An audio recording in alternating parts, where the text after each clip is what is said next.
Hola, buen día, ¿cómo les va? 10 y 1, 10, ¿cómo se dice? 10 de la mañana, 1 minuto. ¿Ah, sí? 10 de la mañana, 1 minuto. Sí, 10. ¿Engolamos? 10 horas 10, 1 minuto en la ciudad de Buenos Aires. ¿Cómo andan? Bien, qué bueno Muy que bien. aparezco yo solo. La verdad que así debería ser. Gracias, Vos solo Pato. Qué democracia. Esto es importante porque esto se llama Hablando conmigo mismo. Claro, sí. ¿Escuchan voces? Son las voces de adentro de mi cerebro. Claro. Se llama esquizofrenia. Esa es la voz de Mario, que yo le digo Mario, pero en realidad Mario es un invento. Pero Nash era un genio y era esquizofrénico. Claro. Mirá. Mirá qué lindo Nueva York, que está ahí Ronald Schwartz desde Nueva York, ahí mirá qué lindo en el Times Square, qué lindo, qué bueno. Ahí le pasé la canción al DJ. Al DJ que está buena, se las pasé todos a Sorsi. Christian, DJ Claro. Christian. Al DJ. Al DJ. DJ Christian. Claro, claro, se fue una semana y el tipo no sabe Ni quién dónde es el estamos. operador, pero ahora es el DJ. No, se dice sabe de música. Pero el DJ de Temperley. La tiene con el conurbano. No, Es que pero somos sí, de conurbano es vecino, todos. para ella de Avellaneda, que le de Claro. Pasco al fondo. Mi amor. Pará, viejo, vos sos el único que sos porteño. Hoy tenemos un invitado que es un fenómeno De para mí, lujo. alguien que yo quiero mucho, que lo conocí por las redes sociales. Son esas cosas lindas de las redes sociales, porque todo el mundo dice, las redes sociales son... No, a veces encontrás un conocí viejo un montón compañero de primaria. claro, bueno, yo conocí un montón de gente en la red social. Que te pegaba. cuando eras chiquito. Gastón, buen día, Gastón Marra. Hola. a todos. Muchas gracias por... No, por favor, un luchador de lucha ficha libre. limpia, y a quien aprecio mucho, pero déjenme Alicé, Alicé. porque lo hice a propósito, por Para acá que- Mario, que volvió de Chile, Pero conozco a Alice, que tiene que ver con se hace el canchero, No. acá todos esperábamos los alfajores, no trajo Sí. nada. No estaba Vanessa, por eso. No podés decir la publicidad, sino mirá con la cara que tenía el productor. No, y quizás vienen ahora. A partir Claro. de este- Es verdad. Bueno, vamos Panui. a hablar con nuestro amigo Gastón Ignacio Alguien serio, Marra. vamos a hablar con alguien serio. ¿Qué hace Gastón? ¿Cómo andas? ¿Bien? ¿Cómo les va? Buen día. Hola. Che, una alegría que estés acá y que podamos hablar de un tema que me parece que corta toda la sociedad y toda la política argentina. Me parece que es un tema que siempre está a punto suspensivo, que es la corrupción y tu lucha por ficha limpia, ¿no? Es decir, algo que venís militándola desde hace mucho con Fanny Mandelbaum, venís de radio en radio hablando del tema, y la política nunca te da una respuesta, ¿no? Sí, es difícil porque lo que estamos pidiendo es digamos que ellos se regulen, ¿no? Porque lo hemos conversado con vos en varias oportunidades, ¿no? Ya desde justo ahora el 19 de julio se cumplen 30 años desde que los convencionales constituyentes se reunieron y aprobaron lo que es el artículo 36 de nuestra Constitución, donde se categoriza todo lo que son hechos de corrupción como atentados contra el sistema democrático, así de grave. Siempre lo remarco desde hace 6 años para que se dimensione de qué estamos hablando, porque no estamos pidiendo una condición, un requisito a cumplir que no es razonable.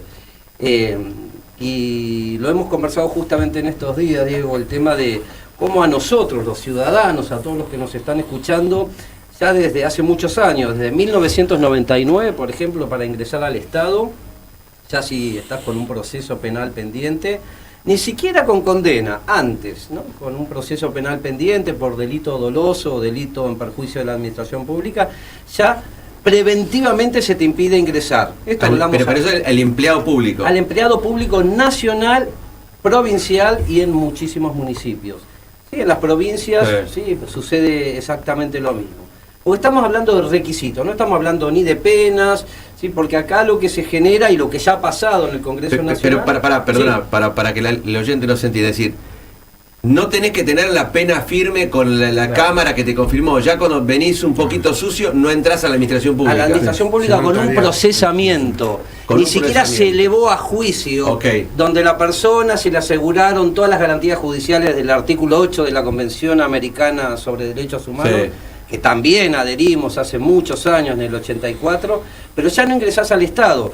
Yo le pregunto para todos los que nos están escuchando, por ejemplo, si ustedes quieren, si vos querés acceder para prestar un servicio como bombero voluntario, te piden certificado de antecedentes penales. Claro. Si vos, Mario, querés sacar tu licencia de conducir profesional para conducir un taxi, te piden licencia de certificado de antecedentes penales. Ya ocurre. Por ejemplo, para ser diputado y senador. Claro, y por ejemplo, digo, si vos querés presentarte... ¿Te lo piden? No, pará, pregunto. Mira, si vos, gente, Diego, querés presentarte a un concurso para magistrado, dentro de lo que es el reglamento del Consejo de la Magistratura, ya te dice que con procesamiento firme, ni siquiera condena, antes, repito, sí que hay un caso conocido de un juez mendocino que se presentó a un concurso... Vento. Exacto, creo que fue 2 años atrás, y le rechazaron la inscripción al concurso. Repito, ni siquiera existía una condena. Nosotros estamos siendo con los políticos más buenos. Estamos pidiendo una condena que en el caso de haber sido apelada sea confirmada por un tribunal superior. Porque no quieren. No, porque en realidad la política lo que alega siempre es el famoso 23 de la Convención Americana. Le está cercenando el derecho político. Si vos no me dejás el candidato, me cercenás el derecho político. Ahora, fíjate lo que vos estás contando, que hasta el señor que es barrendero en la municipalidad, si el tipo tiene un proceso, no puede ser. Ahora el político, como decimos, somos condescendientes y dale para adelante. Sí, pero Diego, el artículo 23, en el inciso 2 de esa convención que mencionaste, es muy claro. Habla que los derechos políticos se pueden reglamentar según determinadas razones. ¿Sí? Nacionalidad, instrucción. Y finaliza. Condena por juez competente en proceso penal. No habla de condena firme porque en un artículo anterior, cuando habla del derecho a la indemnización, habla específicamente con condena en sentencia firme. En el 23 se habla condena por juez competente en proceso penal. Y así es, fíjense qué interesante que en el 2009 Cristina Fernández de Kirchner, acompañada de Florencio Randazzo, que era ministro del Interior, y Aníbal Fernández, presenta junto con esa ley de las PASO, ¿sí? Que es más largo el nombre, pero para no... democratización de la representación política, y ahí pide, a través del proyecto que en diciembre de ese año 2009 se aprobó, con procesamiento para lo que son delitos de lesa humanidad, apropiación de personas, de niños, todo lo que fueron vulneraciones a los derechos humanos entre el 76 y el 83. Repito, con procesamiento. Y aún más, no se aprobó, pero Cristina pedía que personas que estuvieran con procesamiento firme, ¿sí? Un procesamiento que fue apelado y confirmado por una Cámara, sin llegar a juicio, repito, por los delitos, sí, que están en el libro segundo, en el capítulo 5, sí, que son delitos contra la libertad, y en el capítulo 10, contra el orden público, sí, el Estado de Derecho, con procesamiento firme ya no pudieran ser candidatos. Eso finalmente no se aprobó cuando pasó a Senado, pero ya con procesamiento firme desde el 2009 personas, repito, procesamiento firme. ¿Por qué lo aclaro esto? Porque la argumentación es que dice, no, con una condena en primera y segunda instancia todavía se conserva el principio de presunción de inocencia, que va por la vía penal. Esto yo no lo dije, pero es importante aclararlo. Estos son requisitos, condiciones que aplican por la vía electoral. Es decir, ¿qué tenés que contemplar? Digamos, ¿qué se debe contemplar a la hora de poder presentarte y ser parte de la oferta electoral? Y algo que no dije, para ahí cerrar esto, fundamental. Artículo 16 de nuestra Constitución Nacional. Ya hay fallo del Tribunal Superior de Justicia de Río Negro, dictámenes de distintos procuradores en las provincias. Todos somos iguales ante la ley. Todos los habitantes somos iguales ante la ley. ¿Sí? Esto en el 90, digamos, todos somos iguales ante la ley. La única condición, el único recaudo que se debe contemplar es la idoneidad. ¿Sí? La idoneidad. Claro, es el argumento. Por eso es que, lo hablábamos el otro día, en todos los estatutos, ¿sí? En la ley marco a nivel nacional o los provinciales, se pone como requisito para ingresar a la administración pública, nacional o provincial, idoneidad, conducta intachable, y como impedimento, proceso penal pendiente que pueda dar lugar a condena. Eso es el estatuto de personal civil de todas las provincias que vos estuviste revisando, que el otro día me dijiste que eran 14 porque era una chicana tuya que hiciste. Sí, una ironía. Claro, una ironía para los que integran la comisión que van a tener que tratar este tema. Igual yo la semana pasada con Priscila estuvimos hablando con Nicolás Mayoraz, que es el presidente de la Comisión de Asuntos Constitucionales, y él me dijo que iba a haber una iban a empezar a tratar el tema de ficha limpia, reforma política y otros temas, pero que hizo mucho hincapié en el tema de esto de ficha limpia. Me parece a mí que más allá de estas observaciones que vos hacés, que me parece que existe un andamiaje constitucional y convencional como para poder sancionarlo, obviamente que la política resiste. Sí. Es decir, va a resistir porque a muchos se le acaba la posibilidad de acceder a cargos públicos. Vamos a un ejemplo práctico, yo de los nombres, total, no importa, no lo está diciendo, pero el ex intendente de Lomas Insaurralde está procesado, si no me equivoco, entonces no podría ser candidato, ¿no? Es decir, él podrá ser candidato o no, obviamente que dentro de la provincia de Buenos Aires hay que ver si va para un cargo provincial, si no existe la ley, obviamente que van a empezar a encontrar las vueltas, porque vos también tenés un laburo que a mí me gusta, porque yo te voy siguiendo siempre con tus actividades, y vos dijiste, Salta tiene ficha limpia, te vivís peleando con Córdoba, porque decís que Córdoba... No hay forma. Bueno, el otro día hablaba con una ex diputada provincial de Córdoba, Patricia de Ferrari, que fue una de las que impulsó sí, tal cual. Con Marcelo Cosar, y el gobierno de la provincia de Córdoba no hizo nada, miró para otro lado el tema de ficha limpia. ¿Cómo es en las provincias la recepción de ficha limpia? Lo que dijiste, Salta lo tiene. ¿Quién más tiene ficha limpia? Tiene, digamos, para decirlo en orden cronológico, primero Chubut, ¿sí? Después fue Mendoza, ¿sí? Después se sumó San Juan por instancia cuando era gobernador Uñac, así que mensaje, espero que cuando llegue a Senado lo apruebe, sea coherente con lo que había pedido en su provincia, Sergio Uñac. Después tiene Jujuy, ¿sí? Que aprobó siendo gobernador Morales, después Santa Fe, que fue la última, y Salta. Salta y Chubut para mí son dos ejemplos, bueno, Mendoza también, pero Salta siguen avanzando. Fíjense qué interesante esto, lo veía ayer me enteré, fíjense. Imagínense que ustedes tienen hijos y van a mandar a una escuela privada o pública en Salta. No existe una restricción para personas que están en causas por acoso, ¿sí? O abuso sexual. ¿Sí? Ustedes mandan a sus hijos a un colegio donde hay, no sé, como preceptor, como director, una persona que está involucrada en una causa por abuso sexual. Bueno, ficha limpia. Ayer justo me avisaron, llegó la de cosas que van a presentar también, ya aprobaron para cargos selectivos, agregaron ahora hace poco por instancia... ¿Qué es para administración pública? Para establecimientos educativos públicos y privados, que ninguna persona que quiera acceder a un cargo esté involucrada en una causa por acoso o abuso sexual, y ahora que estamos en estos tiempos donde se saliendo varios casos, ¿sí? sobre estos temas. ¿Sí? ¿Cómo se va ampliando este concepto de ficha limpia? Originalmente mi idea en el 2018 era para cargos selectivos por temas de corrupción, por fundamento del artículo 36. En Entre Ríos, por ejemplo, la asociación de, no sé, yo no entiendo mucho de fútbol, pero bueno, la asociación de clubes también presentó ficha limpia para los directivos de los clubes. Está bueno eso. Gente que no haya realizado estafas. Acá estamos siempre hablando de delitos dolosos, y esto para que quede claro, no estamos hablando de delitos donde no hubo intención, ¿no? Sino delitos graves. Esa es la pregunta, es decir, el delito tiene que estar vinculado a un hecho de que si vamos al 36 tiene que ser enriquecimiento ilícito. Claro, exacto. Es decir, si yo me afané una goma de un auto, no podría ser candidato. Ahí hay distintos... Claro. Porque empezó, ficha limpia arranca con la diputada Silvia Los Penatos en 2016 para ese tipo de delitos. Lo que se entendió, y fueron avanzando, presentándose distintos proyectos de ley. Hoy por hoy lo que está avanzando, y así lo aprobó Chubut, ejemplo, semanas atrás, es delitos dolosos graves, ¿sí? Pena, ¿sí? de 3 años o más. Ninguna persona, sea por abuso sexual, sea por corrupción, sea por narcotráfico, como aprobó Salta también por pedido del Procurador General Pedro García Castiela de allá, que es un trabajo extraordinario. Entonces hay distintos proyectos. Algunos dicen, mira, lo que tenemos es el fundamento del artículo 36 respecto a corrupción, ¿sí? Y hay otros proyectos que dicen, no, ¿cómo pensamos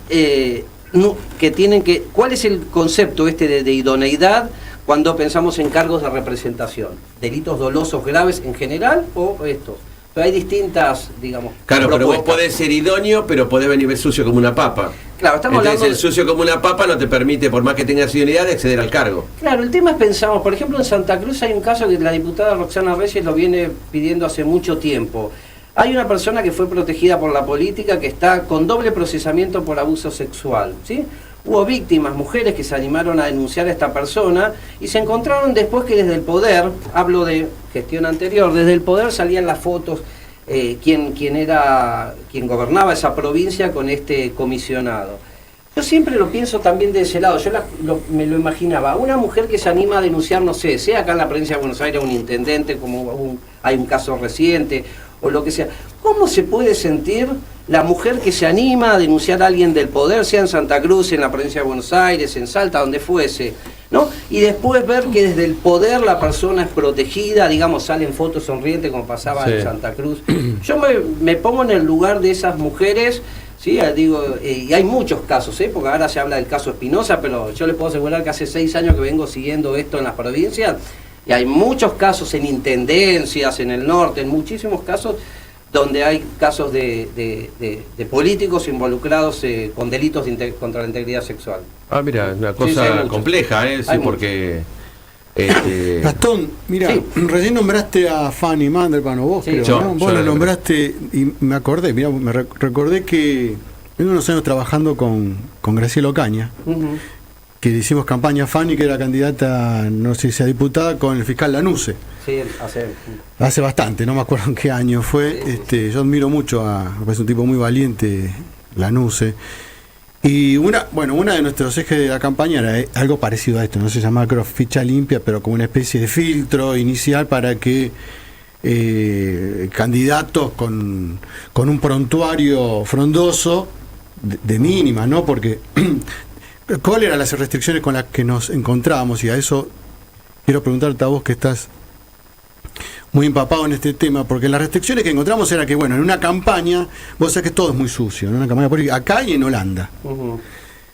Y la cuestión de vos podés sacar un candidato de la cancha un día antes de las elecciones, depende de la cultura política también, voy a apuntarte a eso, porque quiero llegar a eso también, por un hecho que no está aprobado, y una de las cosas que se nos ocurrió eventualmente, porque, a ver, pichetistas siempre hubo, que justifican, ¿no?, los fueros y ese tipo de cosas, que, bueno, podía haber alguna instancia intermedia hasta lograr este ideal, que para mí es una utopía y que es interesantísimo. Yo creo que si haces una encuesta, todo el mundo cree lo mismo.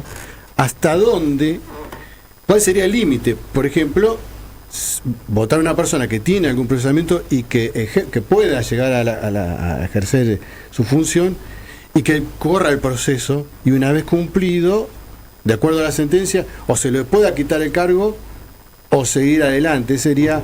Y otra cuestión que es cultural, con la que vos te vas a encontrar, con la que encontramos en ese momento, es la cultura de decir, la gente ha votado sistemáticamente delincuentes, muchas veces, que fueron comprobados con el futuro. Te contesto un rato. Ahora, dos preguntas tenés, pero vamos a comunicarnos con Córdoba, con el amigo Antonio María Hernández. Hola, Antonio, Diego Armesto, ¿cómo te va?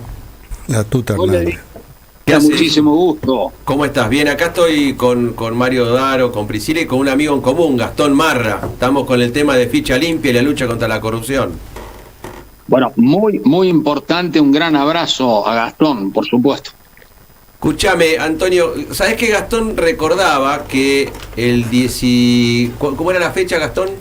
De la aprobación del 36. 19 y 20 de julio. El 19 y 20 de julio se aprobó en la convención del 94 el artículo 36, me dice. Y vos fuiste parte de esa convención, y vos tenés un libro excelente del tema de corrupción que me lo has compartido. Y quiero escuchar tu reflexión sobre el tema de corrupción desde el 94 a la fecha, en 30 años. ¿Cómo crees que es operativo ese artículo 30? O 36, perdón. Artículo 36. Bueno, en primer lugar, muy importante la referencia de Gastón, porque no tengo la menor duda de que ese es uno de los artículos más importantes que fueron dentro de los 61 artículos constitucionales sancionados. Hay que destacar en primer lugar que fue votado por unanimidad de todos los convencionales, y lo que debo decir además es que fui miembro informante del mismo en mi carácter de vicepresidente de la comisión redactora.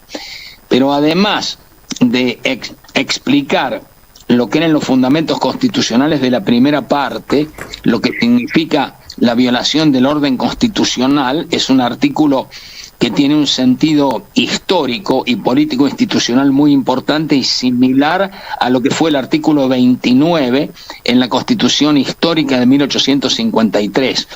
Este artículo hace referencia a lo que han significado, en definitiva, las quiebras del orden democrático y constitucional, pero en la segunda parte, esto es lo que hay que poner de relieve, como lo dije, nosotros elevamos a nivel de delito constitucional el enriquecimiento ilícito en la función pública.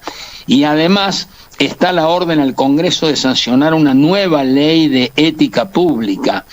Así que en definitiva no hay ninguna duda que la corrupción es un ataque directo al sistema republicano, al orden constitucional, a la dignidad humana, a los derechos fundamentales. Y con respecto, ese es el significado constitucional muy profundo que tiene la norma. Con respecto a lo que ha ocurrido en los 30 años de la reforma, la respuesta es muy clara, es lo que vengo señalando en libros, en conferencias. Nosotros nos caracterizamos por ser un país al margen de la ley. Las violaciones de la Constitución y de la reforma del 94 han sido sistemáticas. Yo he señalado que falta sancionar 25 leyes reglamentarias. Unas de ellas están vinculadas a este artículo 36.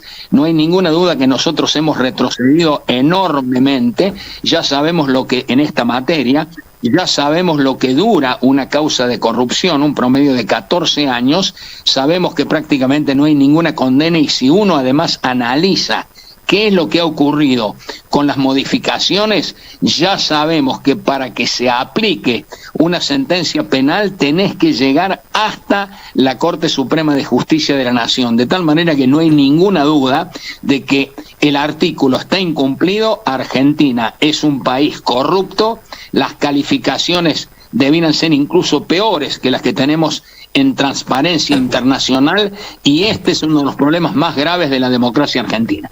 Antonio, y el proyecto que está impulsando Gastón y otras personas de la sociedad civil, donde vos tenés una participación importante con Gustavo Mena, que siempre lo reivindico a ambos porque son personas que se pusieron al hombro y acompañaron a la sociedad civil en el tema de ficha limpia. ¿Cómo analizás cuando desde la política, lo estábamos hablando recién con Gastón, ¿no? Es decir, te alegan que le están afectando derechos políticos si no lo dejan ser candidatos, o buscan de alguna manera bloquear a algún candidato por alguna denuncia penal? ¿Cómo crees que tendría que la ley moldearse para poder dar un paso importante en el tema de la transparencia y el tema de ficha limpia en cuanto a las candidaturas a cargos electivos?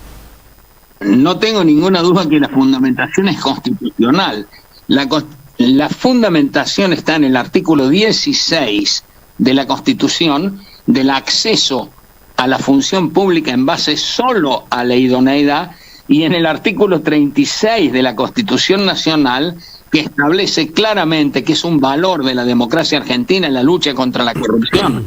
Además, hay convenios y tratados internacionales que nosotros hemos suscrito, de tal manera que ahí está la fundamentación constitucional. Lo único que tenés que tener vos después es la suficiente razonabilidad, tener presente también el principio de inocencia, pero es muy evidente que vos tenés fundamentos suficientes para avanzar, como se ha hecho en algunas provincias. Lo que pasa es que no hay ninguna duda que tampoco se quiere hacer la reforma electoral que la Argentina necesita. El tema ficha limpia tiene una extraordinaria importancia institucional, lo mismo que la boleta única, es lo primero que hay que hacer. Después hay que seguir con otras cuestiones mucho más delicadas. ¿Cómo puede ser que el proceso electoral esté en manos o del Ministerio del Interior o de los ministerios de gobierno? Nosotros necesitamos incluso un instituto electoral con participación de otras fuerzas políticas, con gran pluralismo, con una gran seriedad en la materia, pero no hay ninguna duda que tenemos que avanzar en cuestiones electorales, y en ese marco el tema ficha limpia y la lucha contra la corrupción es absolutamente clave. Pero nosotros también sabemos cuál es la realidad, el nombre de tu programa. No hay ninguna duda que la causa de Cuadernos, que es la causa más importante de corrupción que hoy tiene América Latina, hace 4 años que debiera ser haber sido elevada a juicio. Claro. Es decir, fue elevada a juicio y no avanza el tribunal número 7. Es verdaderamente lamentable lo que está ocurriendo en esta materia en el país, ¿no? Y por último, Antonio, como pregunta final, tu reflexión, que bueno, un poco lo esbozaste, ¿no? Es decir, siempre, y la otra vez leía una nota que compartíamos sobre el tema de coparticipación federal, otro tema, ¿no? Que me parece que es apasionante y tendríamos que dedicarle 20 programas. Esto de esas 25 leyes que faltan reglamentar, vos hablás del tema del 36, ¿y qué otras cosas más vos ves que la Argentina necesita en 30 años modernizar y tratar de darle forma al gran trabajo que hicieron ustedes en 1994? El tema es tan complejo, lo he analizado ahí en detalle, que por ejemplo, empecemos por el amparo, claro. Por ejemplo, porque sí, 43. Empecemos, es decir, ni siquiera eso han podido reglamentar. Sí. No hablemos de la ley convenio de coparticipación impositiva, no hablemos viendo violaciones, ¿no? El tema de los organismos de control no se avanzó en la legislación sobre auditoría general, claro. No se avanzó en los temas del Ministerio Público, o sea que en definitiva es muy delicado lo que nosotros estamos observando. Cualquiera de los artículos que vos ves, siempre algo está faltando. Lo mismo ha ocurrido en el artículo 41 con respecto a los temas ambientales, o cualquiera de los grandes temas constitucionales que nosotros hemos incorporado. Siempre hay reformas legislativas que hacer, pero yo creo que esto que estamos hablando, esta lucha que ha llevado adelante Gastón Marra, yo creo que este es un tema clave para el cambio de la Argentina. Nosotros no vamos a dejar atrás la muy baja calidad institucional que tenemos, que se caracteriza por dos cuestiones. Es una Argentina corporativa, como decía Nino, y es una Argentina de baja calidad por lo delegativo, como decía Guillermo O'Donnell. Nosotros necesitamos, por el contrario, profundizar la educación cívica y democrática, enseñar los valores y principios de la Constitución y obviamente exigir el pleno cumplimiento de la ley suprema, no solo en la parte de la reforma del 94, sino en definitiva toda la Constitución, porque es la base esencial de nuestro Estado de Derecho. Hay que poner el énfasis en elevar la calidad institucional, porque como lo han dicho autores importantes, si vos no tenés instituciones, no vas a tener un verdadero desarrollo humano, un verdadero desarrollo del país, que es lo que necesitamos. Hay que poner el énfasis en el cumplimiento de la Constitución y en el fortalecimiento de las instituciones. Antonio, flaco favor le hacen las propuestas, no lo digo por Manuel García Mancilla, ¿no? Pero por el hijo a la Corte. Lo del hijo es muy claro, porque lo que va a hacer es profundizar algo más grave que tiene la Argentina, que la corrupción, que es lo que se llama la impunidad, que era lo que yo refería cuando contaba lo que dura una causa de corrupción y los muy pocos condenados que hay. Entonces, si vos no tenés un sistema penal que funcione bien, si no tenés un poder judicial verdaderamente independiente, no olvidemos que en las distintas encuestas de cultura constitucional que he dirigido con criterio interdisciplinario, la última la presenté a fines del 2023 con Daniel Sobato y con Eduardo Fidanza, cuando se pregunta cuál es la causa por la cual no se cumple la Constitución ni las leyes, la primera de las respuestas por parte de los entrevistados es porque no funciona bien el Poder Judicial. Entonces, nosotros lo que necesitamos es asegurar la vigencia de la Constitución, tener un Poder Judicial independiente y obviamente avanzar en todo lo que signifique, por ejemplo, un funcionamiento muy correcto de la policía en las investigaciones. Pero yo creo que hay deudas muy significativas en esta materia, que son lo que explican la muy baja calidad institucional que tiene la democracia argentina, ¿no? Antonio María Hernández, te agradezco muchísimo y te mando un abrazo gigante. Acá Gastón, Mario y Priscila te saludamos. Te mando un abrazo gigante y gracias. Muchas gracias por esta nota. Abrazo, mi gran amigo Diego. Chao, chao. 10 de la Priscila. mañana, 44 minutos, 5 grados 8 décimas en la ciudad de Buenos Aires. Se comunican a través de nuestro WhatsApp, el 11 51 52 10 47. Se comunica María y dice: muy bueno lo de ficha limpia, me alegro mucho que insistan, aunque creo que no quedaría nadie. También a través del 11 51 52 10 47, Mariana dice: imagínate, Diego, que el primero que estaría inhabilitado para ejercer sería el ministro de Justicia. Nos dice Mariana a través de nuestro WhatsApp, el 11 51 52 10 47. Más 107.5. Bueno, seguimos. ¿Qué se quiere decir ahora? Mañana, 47 minutos. Nuestro WhatsApp, el 11 51 52 10 47. En redes sociales, @más 107.5. Ya leemos sus mensajes. Bueno, seguimos con Gastón Ignacio Marra, un militante de la sociedad civil que lucha por el tema, un valiente con el tema de la ficha limpia. Y recién hablamos con Antonio María Hernández de la corrupción y Gastón acá nos sigue acompañando. Y ahora vamos a hablar con María Eugenia Talerico, otra luchadora del tema de la corrupción. Y te saluda. Hola María Eugenia, ¿cómo te va? Diego Armesto, Gastón Marra, Mario Daro, Priscila acá en Radio Más. ¿Cómo estás? Muy bien, ¿cómo están ustedes? Qué gusto saludarlos. Gusto saludarte a Gastón, que hace mucho que no intercambiamos por las redes. ¿Cómo estás, María Eugenia? Un gusto. Muy bien, un gusto. Ahí está, lo trajimos a Gastón porque la Cámara de Diputados va a tratar ficha limpia, pero en el medio recién hablamos con Antonio María Hernández, es convencional constituyente del 94, y Gastón con gran atino nos recordó que el 19 y 20 de julio de 1994 se aprobaba el artículo 36 y automáticamente dije, llamemos a María Eugenia, porque justo le pregunté a Antonio María Hernández por el tema del hijo, porque él dice que uno de los temas que le hace mal a la Argentina es la cuestión institucional, no tener instituciones y principalmente un poder judicial independiente, que lo único que genera el poder judicial es impunidad. ¿Cuál es tu posición? Que ya la sabemos públicamente, pero ¿cómo ves el proceso que lleva adelante el gobierno, la designación de Ariel Lijo a la Corte Suprema de Justicia de la Nación? Bueno, la verdad que lo veo primero como lamentable, porque un gobierno en el que uno cree su narrativa de que viene a combatir la casta, y combatir la casta es mucho más que los enredos por ahí que uno ve ahora que se están destapando tantas ollas, porque por el tema del presupuesto y de la economía, obviamente están restringiendo lugares donde te dabas cuenta que eran todos negociados, cajas, fondos de dinero que no le llegaban a la gente. Pero la casta también es toda esa protección que desde la justicia se le ha dado a todos esos negociados, porque en general está involucrada gente muy poderosa en todos esos entramados de poder y de corrupción. Y la justicia es quien debería avanzar con todos los casos para terminar con esa impunidad y tener mucha menos corrupción en la Argentina. Es el último lugar, digamos, donde van a ser juzgadas estas personas.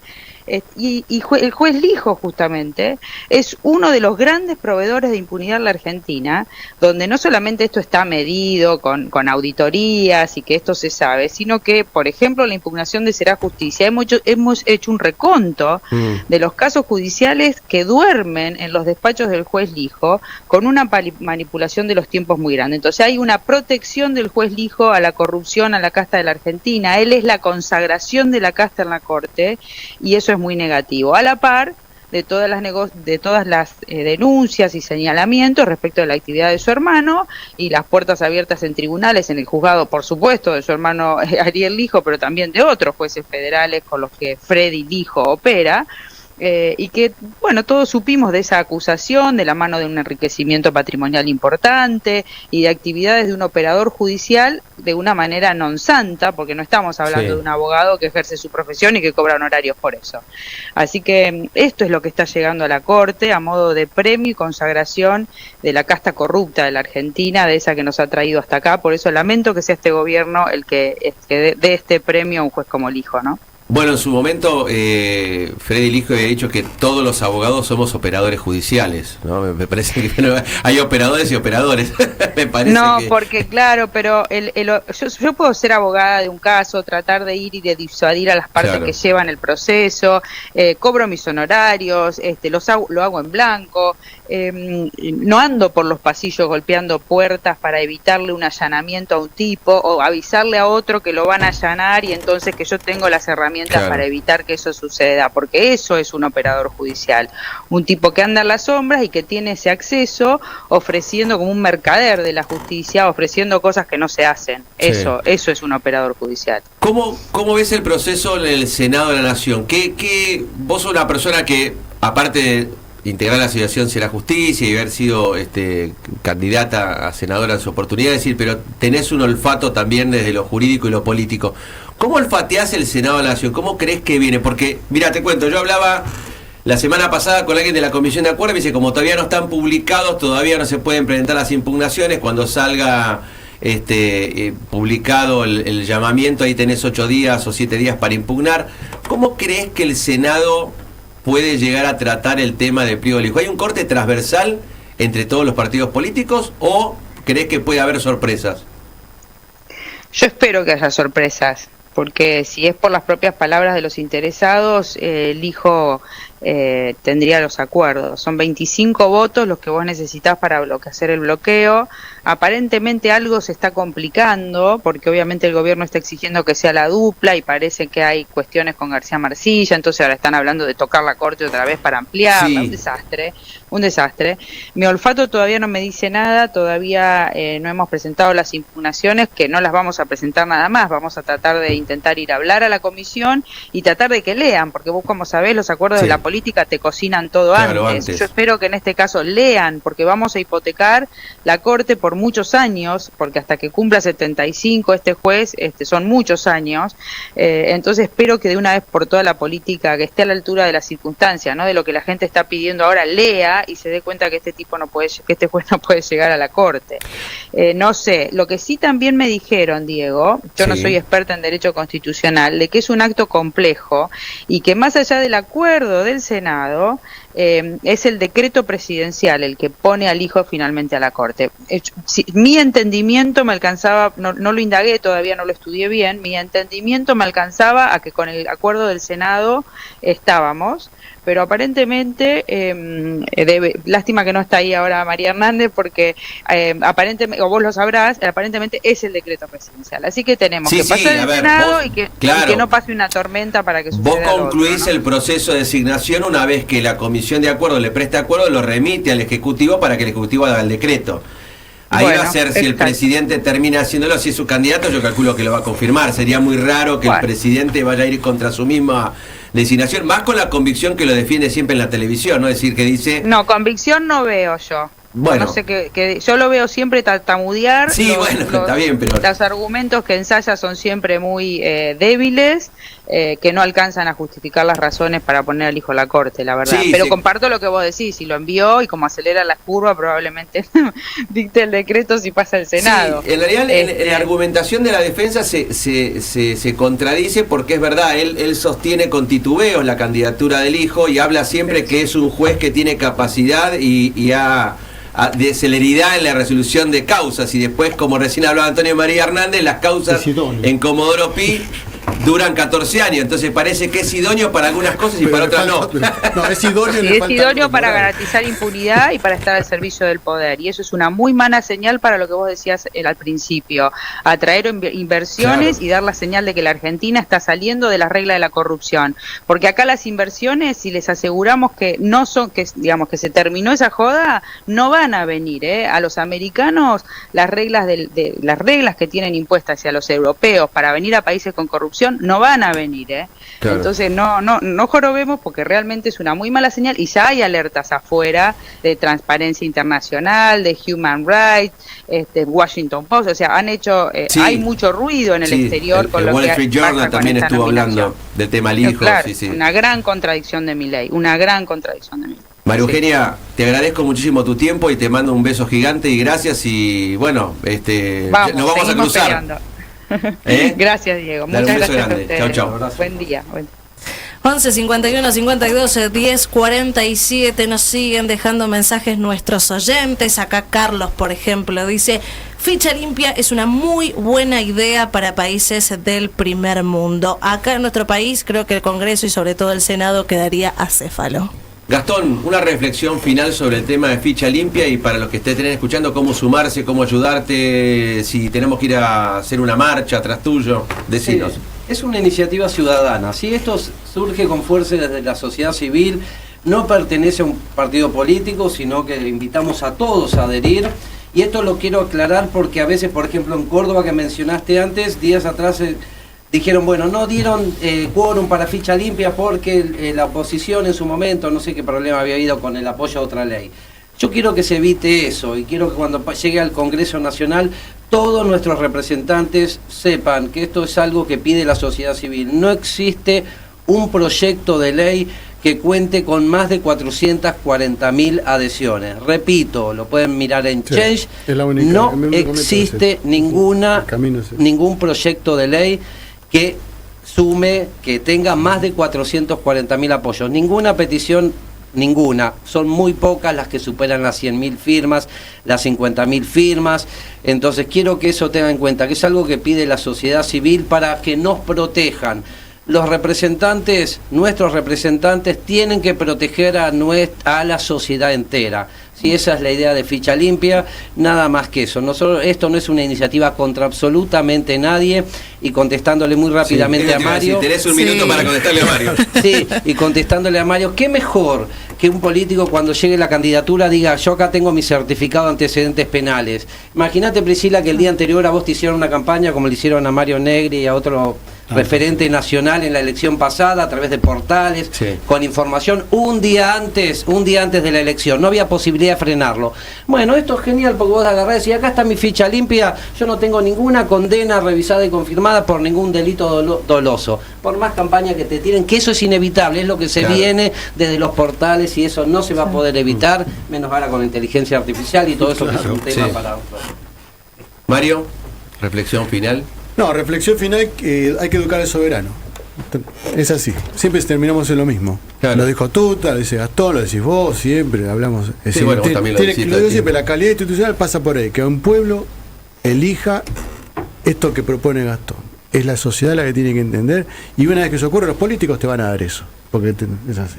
Esperemos que la política esté a la altura, que tenga la capacidad y que realmente Gastón, el laburo que sabés que yo te conocí con esto, con la lucha contra la corrupción y este proyecto que llevaste adelante. Bueno, vuelvo a reivindicar a Fanny, que Fanny siempre te apoyó muchísimo, y sabés que somos muchos los que estamos al lado tuyo para bancarte en esto. Espero que cuentes, contá con nosotros, con Mario, conmigo. Ojalá el pacto de más se hubiera incorporado este tema. Lo primero que busqué entre los 10 puntos, tema de algo contra pero hay intención del gobierno de avanzar, ¿sí?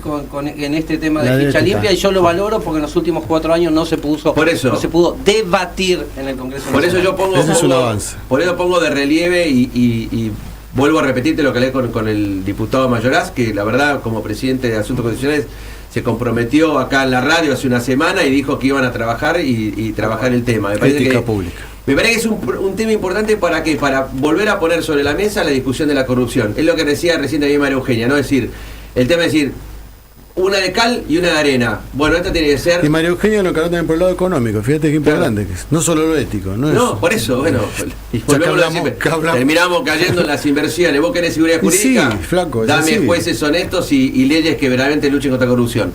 Bueno, terminamos. Muchas gracias a todos. Nos vemos el próximo lunes. Chao, Priscila. Chao, Diego. Chao, Mario. Chao, Gastón. Gracias. Gracias. Nos reencontramos en el próximo Ley y Realidad el próximo lunes a las 10 de la mañana acá en Más 107.5.